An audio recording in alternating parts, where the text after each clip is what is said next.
నిర్మల్ జిల్లాలో మంత్రి సీతక్క పర్యటించారు. బైంసాలోని ఒక ప్రైవేట్ ఫంక్షన్ హాల్లో జరిగిన కాంగ్రెస్ పార్టీ నియోజకవర్గ స్థాయి కార్యకర్తల సమావేశంలో సీతక్క హాజరయ్యారు.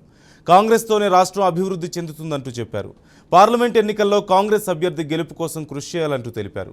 పార్లమెంట్ ఎన్నికల తర్వాత స్థానిక సంస్థల ఎన్నికలు ఉంటాయని, పార్టీ కోసం పనిచేసిన వారికే సముచిత స్థానం కల్పించి పోటీకి అవకాశం కల్పిస్తామంటూ సీతక్క తెలిపారు.